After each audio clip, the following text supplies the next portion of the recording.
Uma das primeiras pessoas que nós perdemos na pandemia, mais famosa e importante ainda, no início pandêmico, que foi o médico, compositor maravilhoso Aldir Blanc. Talvez uma das primeiras notícias de pessoas mais conhecidas, como Moraes Moreira, né, como outros que nós tivemos como perda. Claro que nós tivemos perdas também próximas a nós. Mas o Aldir Blanc, que em 1977 começou a compor com o mineiro João Bosco, o Bêbado e a Equilibrista. Aliás, em 1977, no dia 25 de dezembro, muita gente aqui não tinha nascido ainda, né, mulheres nenhuma, dia 25 de dezembro de 1977, faleceu Charlie Chaplin. Charlie Chaplin, na noite de Natal. E eu lembro muito disso, porque eu sempre gostei e gosto até hoje de Charlie Chaplin, que tem um legado inacreditável.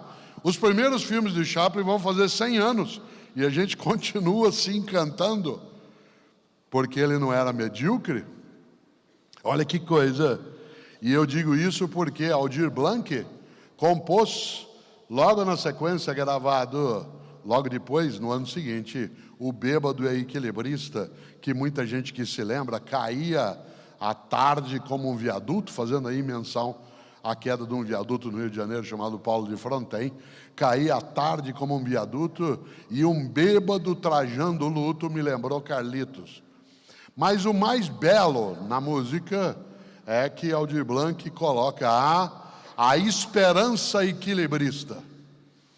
A esperança equilibrista. A esperança, ela é equilibrista. Às vezes a gente vai, retorna, tem a percepção de que vai cair, mas, como Mandela, se tem firmeza de propósito, se tem construção de legado, levanta e vai. Aliás, levanta como nos ensinou um estupendo professor da Universidade de São Paulo, um homem maravilhoso chamado Paulo Vanzolini.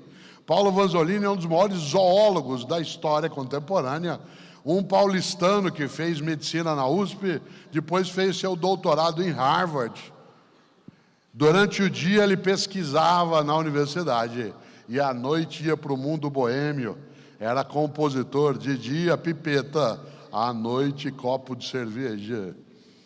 Compôs coisas incríveis dentro da música brasileira, o professor Paulo Vanzolini. Entre elas, talvez o símbolo parcial da cidade de São Paulo, que é a música Ronda. De noite eu rondo a cidade ali procurar, sem lhe encontrar. Mas ele fez também uma música nos anos 1960, que foi gravada um dia por um mineiro, que depois, quando faleceu em Atibaia, que foi apelidado de Noite Ilustrado. O nome de batismo dele era Mário, como o meu primeiro nome, mas ele foi apelidado de Noite Ilustrada. E essa música se chama Volta por Cima. E você conhece, porque ela tem verso magnífico. Reconhece a queda e não desanima. Levanta, sacode a poeira e dá a volta por cima. Mas não pode ser morno ou morna. Claro. Você já imaginou? A esperança equilibrista exige que você e eu não sejamos pessoas mornas.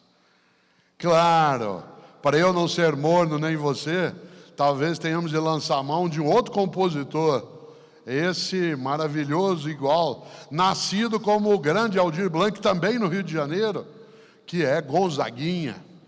Aliás, Gonzaguinha nasceu em setembro de 1945, isto é, no dia do início da primavera, e esse Gonzaguinha um dia fez uma música que muita gente aqui da área de educação escolar canta, porque é uma das músicas que a gente mais canta na escola, que é O que é, o que é. Né? O que é, o que é. A vida, olha só que coisa, né? A ideia de felicidade, você lembra dessa música do Gonzaguinha?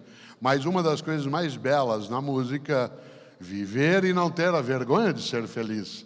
E cantar, e cantar, e cantar. Não só cantar, porque aí vem um dos versos marcantes de Gonzaguinha, quando ele, que medíocre não era, propõe para você e para mim algo decisivo, que é: a vida devia ser melhor.